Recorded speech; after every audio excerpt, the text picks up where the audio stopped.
J'ai besoin d'un foutu interprète en arabe, tout de suite, ou je perds 40 millions d'euros. La voix de l'homme d'affaires résonnait dans la salle de réunion du 22e étage, le visage baigné de sueur froide alors qu'il regardait désespérément ses conseillers. Les 4 cheikhs arabes, de l'autre côté de l'appel vidéo, consultaient leur montre avec une impatience grandissante.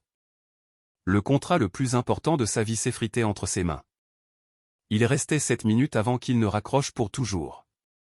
C'est alors que la porte vitrée s'ouvrit avec un léger grincement. Tout le monde se retourna. Une jeune fille maigre aux cheveux châtains, relevée en une queue de cheval décoiffée, apparut sur le seuil, un sac en plastique rempli de canettes écrasées pendant à son épaule.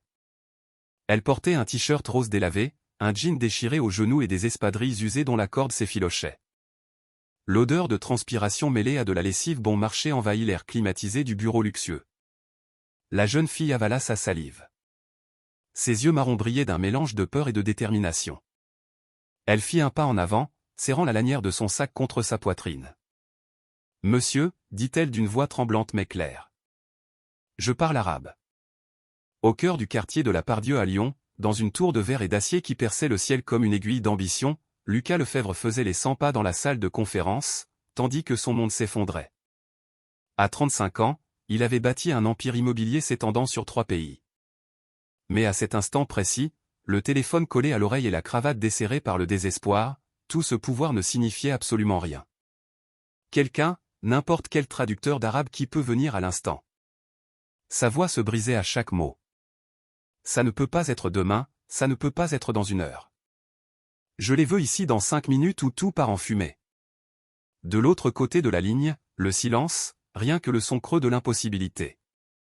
Lucas jeta son portable contre la table en acajou et se prit la tête entre les mains.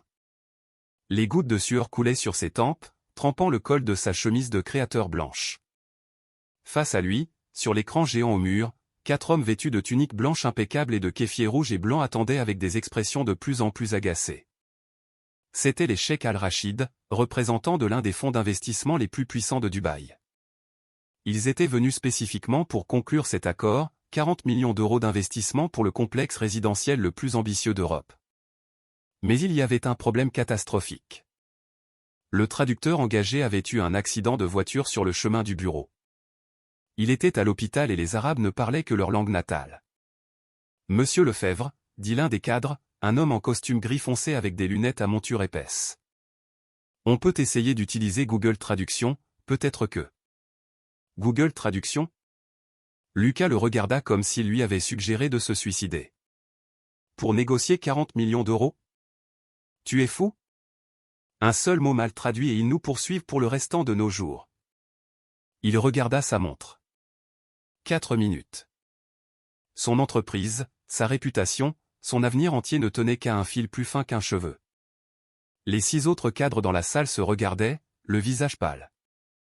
Personne n'avait de solution, personne ne savait quoi faire. Le silence était si lourd qu'il semblait écraser l'oxygène de la pièce. Lucas se laissa tomber dans son fauteuil en cuir, s'enfonçant dans la défaite. 22 ans de travail acharné, de nuits blanches, de sacrifices pour construire quelque chose de grand, et tout s'écroulait par manque d'un interprète. C'est alors que la porte s'ouvrit. Au début, personne n'y prêta attention. Ce n'était qu'un léger grincement, presque imperceptible, mais ensuite elle apparut, une petite fille, maigre comme une branche sèche, avec des cheveux châtains en queue de cheval haute qui révélaient un visage anguleux et constellé de taches de rousseur. Elle ne devait pas avoir plus de 13 ans. Elle portait un t-shirt rose avec le logo d'une marque contrefaite, si usé que la couleur avait presque disparu. Son jean était déchiré, non par mode, mais par usure excessive, et ses espadrilles blanches avaient des trous si grands dans les semelles qu'on pouvait deviner la peau en dessous. Mais ce qui attirait le plus l'attention, c'était l'énorme sac en plastique transparent qu'elle portait sur son épaule gauche. Il était rempli de canettes de soda écrasées, de l'aluminium brillant qui teintait à chaque pas. Elle sentait les ordures recyclées, la sueur des heures passées sous le soleil, la rue impitoyable qui ne pardonne personne. L'un des cadres se leva immédiatement, furieux. Qui diable a laissé entrer cette gamine ? Sécurité. Mais Lucas leva la main pour l'arrêter. Il y avait quelque chose dans les yeux de la fille, quelque chose qui brillait plus fort que la peur, de la détermination, de l'espoir, peut-être de la folie, mais aussi de la vérité. Monsieur, répéta la fille, la voix tremblante mais ferme. Je parle arabe. Je peux vous aider. La salle explosa en murmures et rires nerveux. Incrédulité. C'est une blague, dit quelqu'un. Elle est démente, murmura un autre. Mais Lucas ne détournait pas le regard. Il se pencha en avant, les coudes appuyés sur la table. « Comment t'appelles-tu » demanda-t-il, la voix rauque sous la tension. « Chloé. »« Chloé Bernard, monsieur. »« Et comment se fait-il qu'une enfant qui ramasse des canettes dans la rue parle arabe, Chloé ?» La petite fille serra plus fort la lanière de son sac. « J'ai appris à la médiathèque municipale, monsieur. J'y vais tous les jours après avoir ramassé les canettes. Je regarde des vidéos sur les ordinateurs. Je lis de vieux livres de langue que personne n'utilise. Je parle aussi anglais, mandarin, allemand, portugais et espagnol. J'aime les langues. C'est comme assembler un puzzle. Les mots s'emboîtent de différentes manières et je les comprends, c'est tout. » Le silence qui suivit fut absolu. Lucas regarda sa montre. 2 minutes. Il regarda les chèques sur l'écran qui observait maintenant la jeune fille avec curiosité. Puis il regarda de nouveau Chloé. « Tu as 10 secondes pour prouver que tu ne mens pas. Dis quelque chose en arabe, maintenant. » Chloé prit une profonde inspiration, ferma les yeux une seconde comme pour rassembler son courage, puis parla. Les mots coulèrent de sa bouche avec une prononciation si parfaite, si naturelle, qu'elle semblait être née au milieu du désert. C'était une présentation formelle, respectueuse, claire. Les 4 chèques sur l'écran écarquillèrent les yeux, surpris. L'un d'eux se pencha vers sa caméra comme s'il avait besoin de mieux voir cet enfant impossible. « Mon Dieu » murmura Lucas. « C'est réel. Son arabe est réel. » Il se leva d'un bond, montrant la chaise à côté de lui. « Assieds-toi. Maintenant. L'appel commence dans 30 secondes. » Chloé laissa tomber le sac de canettes au sol dans un fracas métallique et courut vers la chaise. Elle s'assit au bord, le dos droit comme une règle, les mains tremblant sur la table. Elle n'avait jamais vu une telle salle, ne s'était jamais assise sur une chaise aussi confortable, n'avait jamais été entourée de tant de richesses. Mais quand l'écran s'illumina avec les visages des chèques et qu'ils commencèrent à parler, quelque chose changea en elle. La peur disparut, ses mains cessèrent de trembler. Chloé se transforma. Elle commença à traduire avec une vitesse et une précision qui laissèrent tout le monde paralysé. Les chèques parlaient de clauses contractuelles, d'investissements à long terme, de garanties de retour, de risques géopolitiques. Chloé traduisait chaque mot avec une exactitude chirurgicale. Plus que cela, elle expliquait les contextes culturels, évitait les malentendus, adoucissait les phrases qui pouvaient paraître offensantes en français. Quand l'un des chèques utilisa une expression idiomatique arabe que Lucas n'aurait jamais comprise, Chloé l'adapta instantanément. Il dit qu'il ne veut pas acheter un chameau aveugle, monsieur. C'est-à-dire qu'il veut voir des preuves réelles avant de signer. Il veut des garanties solides. Lucas la regarda comme s'il venait d'assister à un miracle. La réunion dura 43 minutes. À la fin, les chèques sourirent, hochèrent la tête avec respect et confirmèrent leur investissement. 40 millions d'euros assurés grâce à une gamine de 13 ans qui sentait les ordures et portait des vêtements de seconde main. Quand l'écran s'éteignit, la salle resta dans un silence total pendant 5 secondes complètes. Puis, elle éclata en applaudissements. Lucas se tourna vers Chloé, qui restait assise les yeux grands ouverts, comme si elle ne pouvait pas croire ce qui venait de se passer. Il se pencha vers elle, sa voix douce maintenant, presque paternelle. « Où as-tu appris tout ça ?» Chloé baissa les yeux. « À la médiathèque municipale, monsieur. J'y vais tous les jours après avoir récupéré des canettes dans les bistrots. J'y passe 4 heures. Je regarde des vidéos YouTube sur les ordinateurs. Je lis de vieux dictionnaires. Je parle avec les étrangers qui restent lire aux tables. Ma maman est très malade, elle a besoin de médicaments coûteux. Je ramasse des canettes pour les acheter, mais j'étudie aussi parce que je veux être autre chose qu'une enfant de la rue. Je veux avoir une vie différente. » La boule dans la gorge de Lucas était si serrée qu'il pouvait à peine respirer. Il se frotta les yeux du revers de la main et s'éclaircit la voix. « Ton nom complet ? » Chloé Bernard. « Mademoiselle Bernard, dit Lucas avec un sourire fatigué. Vous venez de sauver mon entreprise, vous venez de sauver ma vie, et je ne connaissais même pas votre nom complet. Il se leva, marcha vers son bureau et sortit une carte de visite. Je veux que tu reviennes demain à 9 heures. Je vais t'embaucher comme interprète temporaire. Je te paierai à la journée. Tu acceptes? Les yeux de Chloé se remplirent de larmes. J'accepte, monsieur. Mais je n'ai pas de beaux vêtements, je n'ai pas de chaussures sans trous. Peu importe, l'interrompit Lucas.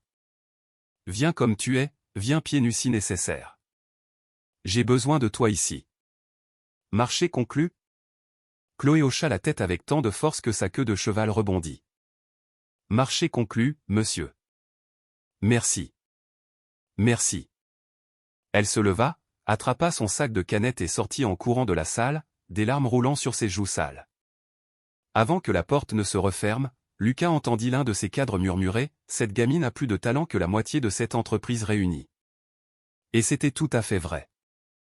Le lendemain matin, à 9 heures pile, Chloé arriva à la réception de l'immeuble avec le même jean raccommodé, le même t-shirt rose délavé et les mêmes espadrilles usées, mais elle s'était lavée à l'eau froide à la fontaine publique du parc.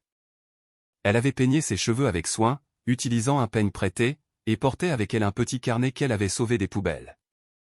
Les pages étaient tachées, mais elles servaient pour prendre des notes. Sur son visage brillait un espoir si pur qu'il faisait mal à voir. La réceptionniste, une femme d'âge moyen au maquillage parfait et tailleur noir, la regarda de haut en bas avec un mépris évident. Elle fronça le nez comme si elle sentait quelque chose de pourri. « Qu'est-ce que tu veux, gamine ? Ici, on ne donne pas d'argent. Va-t'en avant que j'appelle la sécurité. » Chloé serra le carnet contre sa poitrine. « J'ai rendez-vous avec monsieur Lucas Lefebvre. Il m'a dit de venir à 9 heures. » La femme lâcha un rire sec, cruel. « Bien sûr que oui. Et moi je suis la présidente de la République. Dégage d'ici avant que je te sorte à coups de pied. Laissez-la monter. » La voix coupa l'air comme un couteau. Elles se retournèrent toutes les deux. Une femme grande, élégante, avec des talons qui claquaient contre le marbre du sol, marchait vers elle d'un pas ferme. Elle portait un tailleur bleu marine impeccable, les cheveux noirs relevés en un chignon parfait et des lunettes qui lui donnaient un air d'autorité absolue. C'était Sandrine Dubois, l'assistante de direction de Lucas, son bras droit depuis 8 ans. Sandrine s'arrêta devant Chloé et l'étudia avec des yeux froids et calculateurs. « Tu es la fameuse enfant prodige, c'est ça ? Celle qui est apparue hier et a sauvé le contrat avec les Arabes. » Cela ne sonnait pas comme un compliment, mais comme une accusation. « Oui, madame, je m'appelle Chloé. » « Je vois. » Sandrine croisa les bras. « Eh bien, Chloé, on va voir combien de temps dure ta chance. Monte. 22e étage, bureau 105. » Elle tourna les talons et marcha vers l'ascenseur sans un regard en arrière. Chloé courut derrière elle, le cœur battant dans sa poitrine. Dans l'ascenseur, le silence était inconfortable, lourd.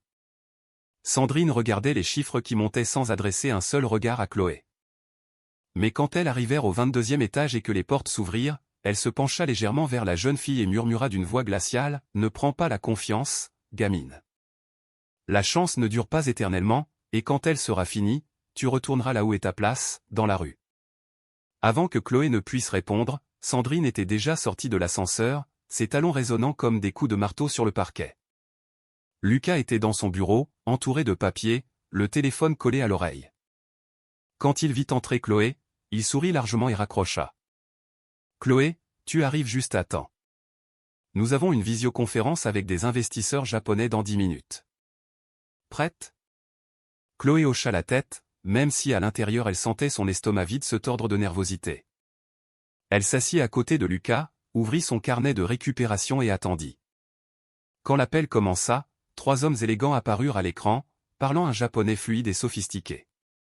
Chloé prit une grande inspiration et commença à traduire. Pendant 3 heures complètes, elle travailla sans s'arrêter. Elle traduisait chaque mot, chaque nuance, chaque ton, elle ne faisait pas que répéter ce qu'il disait, elle adaptait le langage pour que les deux parties se comprennent parfaitement.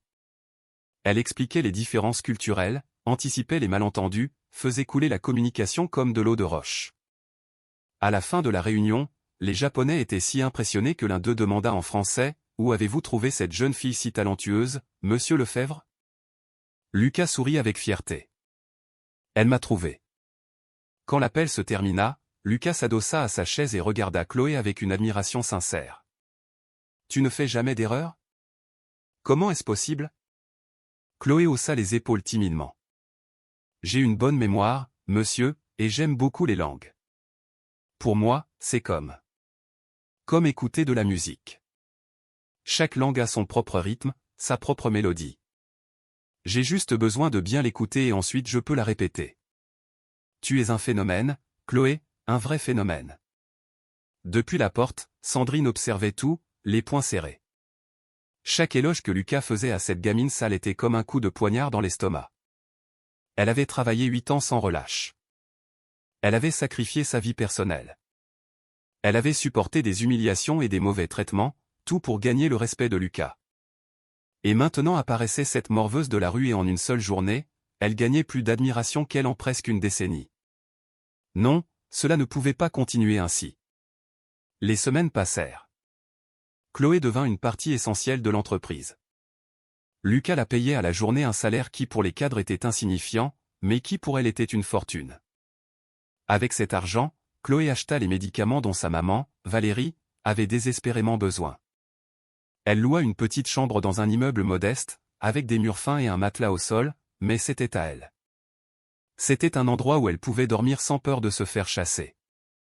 Sa mère Valérie pleurait tous les soirs de gratitude, serrant sa fille dans ses bras avec des mains tremblantes.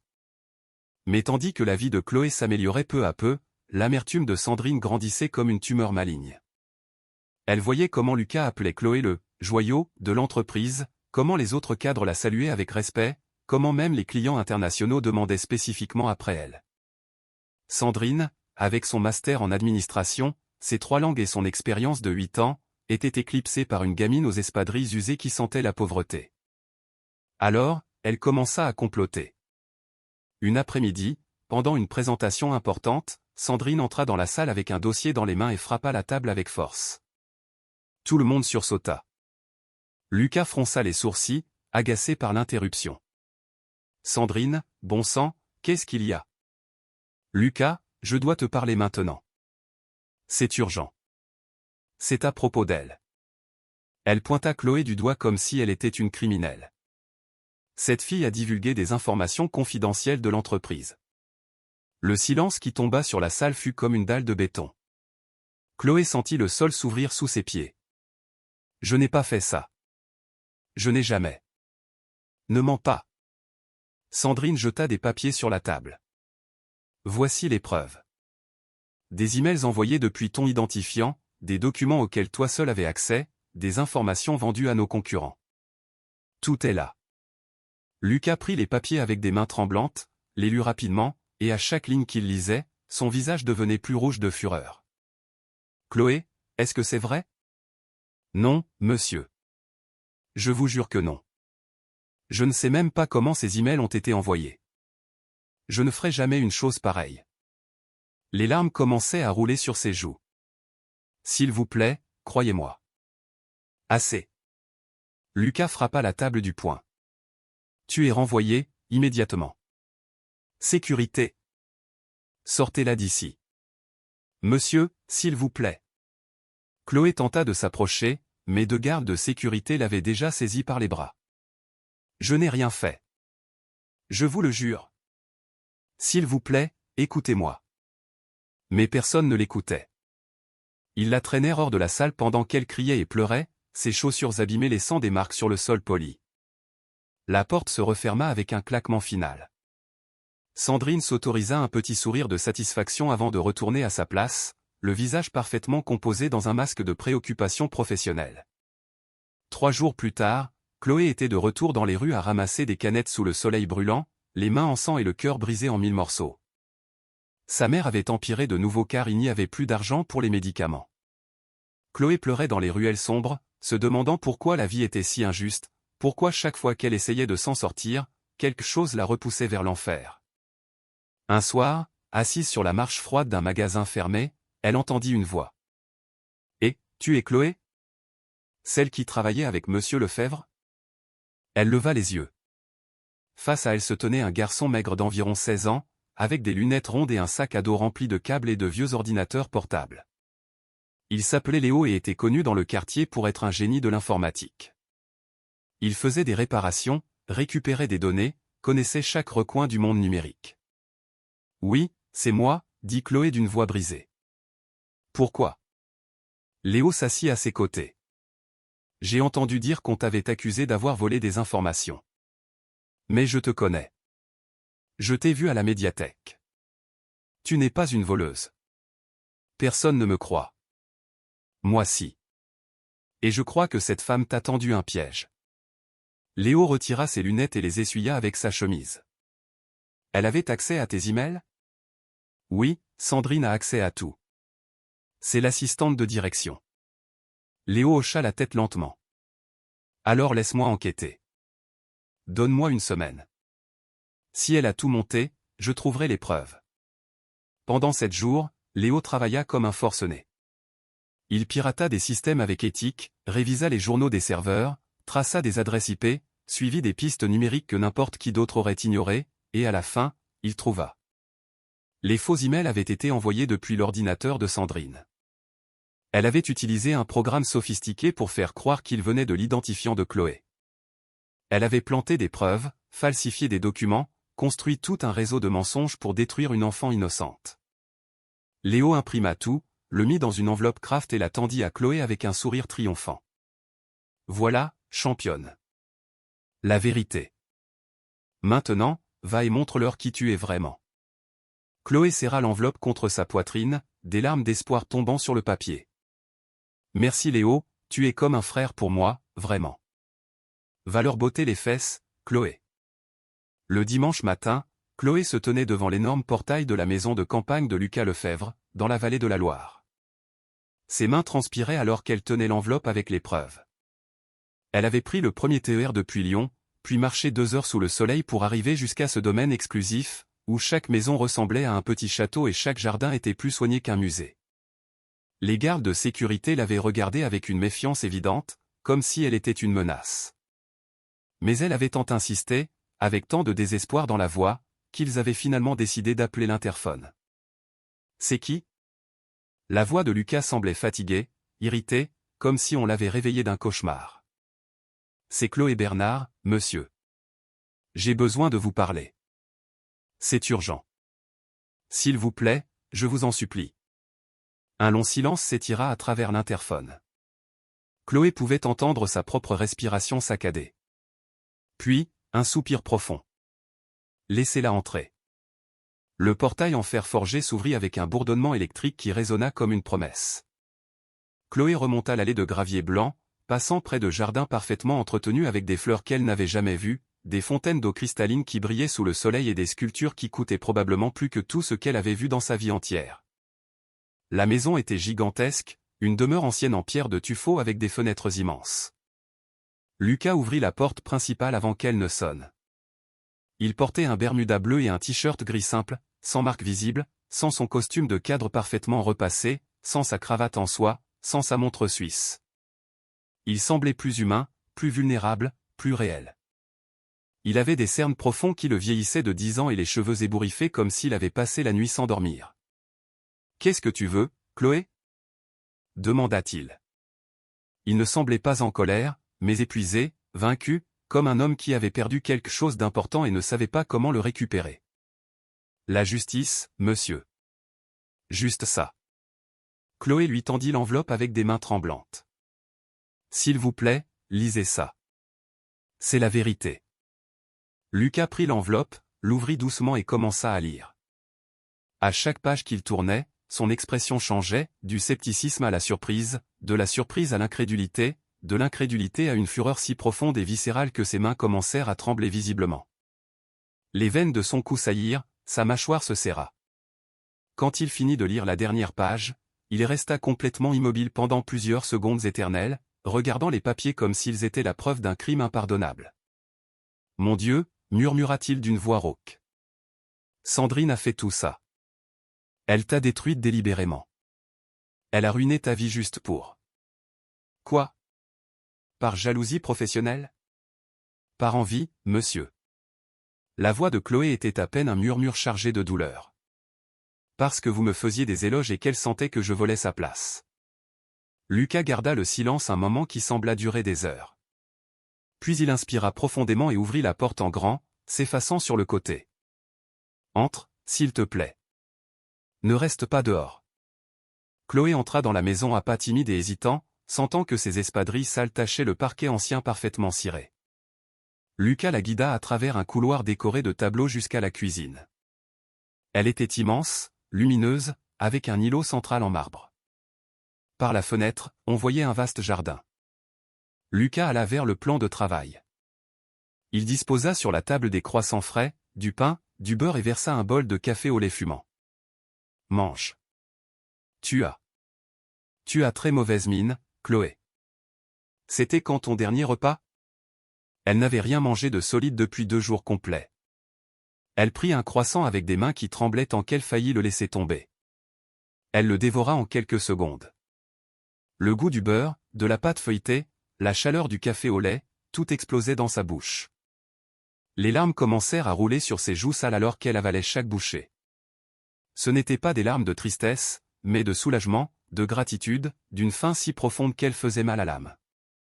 Lucas s'assit face à elle, l'observant avec une expression de culpabilité qui pesait comme des pierres sur ses épaules. Il se frotta le visage et exhala un soupir chargé de regret. « Que s'est-il passé après que je t'ai renvoyé » demanda-t-il d'une voix douce, craignant presque la réponse. Chloé avala sa dernière bouchée, essuya ses larmes et but une gorgée de café avant de répondre. « Je suis retourné dans la rue, monsieur, à ramasser des canettes, à dormir dehors. Ma maman a beaucoup empiré parce que je ne pouvais plus acheter ses médicaments. Elle est allée si mal qu'une nuit j'ai cru qu'elle allait mourir dans mes bras. J'ai dû emprunter de l'argent à quelqu'un de dangereux dans le quartier. Maintenant je dois le triple et je n'ai aucun moyen de payer. Et ma mère, elle pleure toutes les nuits car elle croit que tout est sa faute. Elle me dit qu'elle devrait mourir pour que je puisse avoir un avenir. » Lucas ferma les yeux si fort que des rides apparurent. Une larme solitaire roula sur sa joue. « Mon Dieu, Chloé. J'ai détruit ta vie entière pour avoir cru en un mensonge. J'ai tout gâché sans même enquêter, sans te donner le bénéfice du doute. Comment vais-je me pardonner ça?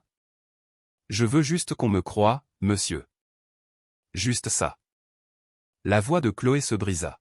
« Je ne veux pas d'argent, je ne veux pas de vengeance. Je veux juste que quelqu'un me dise que je ne suis pas une voleuse, que je n'ai pas trahi sa confiance. C'est ce qui me fait le plus mal. Pas la pauvreté, pas la faim, mais que vous ayez cru que j'étais capable de faire ça. » Lucas étendit sa main sur la table et la posa doucement sur la main petite et sale de Chloé. « Je te crois, de tout mon être. Je te crois et je vais arranger ça, même si c'est la dernière chose que je fais de ma vie. Je te le jure sur ma mère, sur ma fille, sur tout ce que j'aime. Sandrine va payer pour ce qu'elle a fait. Donne-moi 2 jours. Lundi matin, il y aura un audit interne complet. Si cela se confirme, et je sais dans mon cœur que ça va se confirmer, Sandrine sera renvoyée et poursuivie en justice. Je te le promets. » Chloé hocha la tête, incapable de parler. Pour la première fois depuis des jours interminables, elle sentit que peut-être, le cauchemar touchait à sa fin. Le lundi matin à 8h pile, une équipe de 5 auditeurs forensiques spécialisés en fraude d'entreprise envahit les bureaux du 22e étage comme un escadron militaire. Ils avaient une mission directe du PDG, tout vérifier. Ils fouillèrent chaque ordinateur, chaque serveur, chaque email des 4 derniers mois. Sandrine essaya de garder son calme durant les 2 premières heures. Elle souriait avec ce sourire froid qu'elle avait perfectionné, répondait d'une voix ferme. Mais quand les auditeurs commencèrent à l'interroger sur les incohérences spécifiques, sur les accès non autorisés, sur les logiciels trouvés sur son poste, son masque s'effrita. Elle commença à suer, à bégayer, à se contredire. À 15h, l'audit confirma tout avec une documentation irréfutable, Sandrine Dubois avait falsifié des preuves et saboté délibérément Chloé Bernard.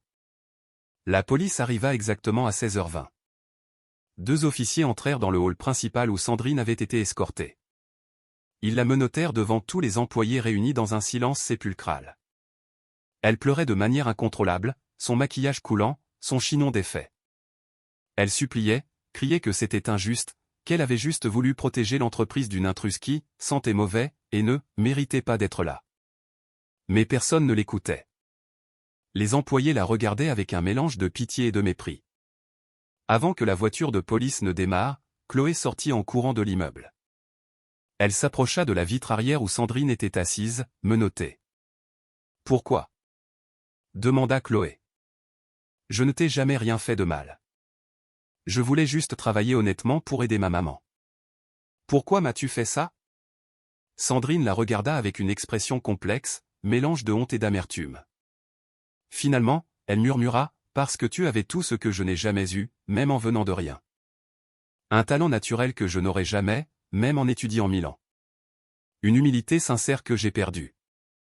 Le vrai respect de Lucas que j'ai cherché pendant 8 ans sans l'obtenir. J'ai travaillé comme une esclave pour des miettes de reconnaissance, et toi tu as tout eu en un jour. Je t'ai haï pour ça. Et te détruire a été la plus grande erreur de ma vie. » Chloé ressentit une tristesse profonde, mais pas de colère. « J'aurais été ton amie, Sandrine. J'aurais appris de toi. On aurait pu travailler ensemble. Tu n'avais pas besoin de m'éteindre pour briller. » Sandrine ferma les yeux, laissant couler ses larmes. « Je sais. Maintenant je le sais. » La voiture de police démarra, emmenant Sandrine Dubois vers son destin judiciaire. Lucas sortit de l'immeuble et se tint près de Chloé. Après un moment de silence, il dit doucement, « Viens avec moi. J'ai quelque chose d'important à te proposer. » Ils montèrent au 22e étage. Dans la salle de réunion, 12 cadres étaient debout autour de la table en acajou. Ils se levèrent tous quand Chloé entra. Lucas la guida vers l'avant de la salle. « Mademoiselle Chloé Bernard, » commença-t-il solennellement. « J'ai été profondément injuste envers vous. Je veux vous offrir un poste officiel permanent. Non pas comme interprète temporaire, mais comme coordinatrice junior des relations internationales. Et à vos 18 ans, dans exactement 5 ans, le poste de directrice sera à vous, avec salaire complet, mutuelle premium pour vous et votre mère, études payées. Et surtout. » Il fit une pause. « Je veux que tu diriges un nouveau programme de bourse pour des jeunes talents comme toi. Acceptes-tu mon offre ?» Chloé ne put retenir ses pleurs. Elle hocha la tête vigoureusement. « J'accepte, monsieur. J'accepte de tout mon cœur. Merci de croire en moi. » La salle éclata en applaudissements. Les premiers mois passèrent comme un rêve. Avec son salaire, Chloé sortit sa mère, Valérie, de leur chambre insalubre pour un petit appartement lumineux dans un quartier calme, avec de vraies fenêtres et de l'eau chaude. Valérie reçut enfin les traitements médicaux nécessaires grâce à la mutuelle. Elle guérit complètement et trouva même un emploi administratif digne dans l'entreprise de Lucas.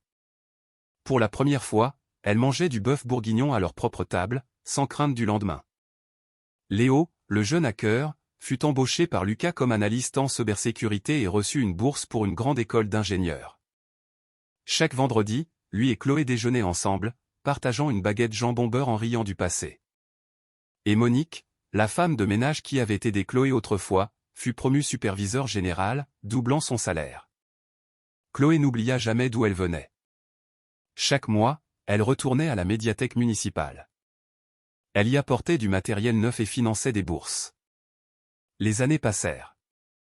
Chloé devint une professionnelle respectée, voyageant à Paris, Tokyo, Dubaï, négociant des contrats en 7 langues. Exactement 5 ans après ce jour fatidique, Chloé retourna dans la ruelle sombre où elle dormait parfois. Elle avait maintenant 18 ans, portait un tailleur élégant et des chaussures en cuir, mais son regard restait humble. Elle s'arrêta devant le conteneur à poubelle où elle avait trouvé son premier dictionnaire. « Mademoiselle Chloé ?» Elle se retourna. Une petite fille d'environ 12 ans, sale, portant un sac de canettes, la regardait avec de grands yeux. « Je t'ai vue à la télé. Tu es la directrice, c'est vrai ? » « Oui, c'est moi. »« Comment t'appelles-tu ? » ?»« Manon. »« Manon, tu vas à l'école ? » La petite baissa les yeux. « Je ne peux pas. Je dois travailler. Maman est malade. » Chloé l'interrompit doucement, sortant une carte de visite dorée. « Prends ça. C'est l'adresse de ma fondation.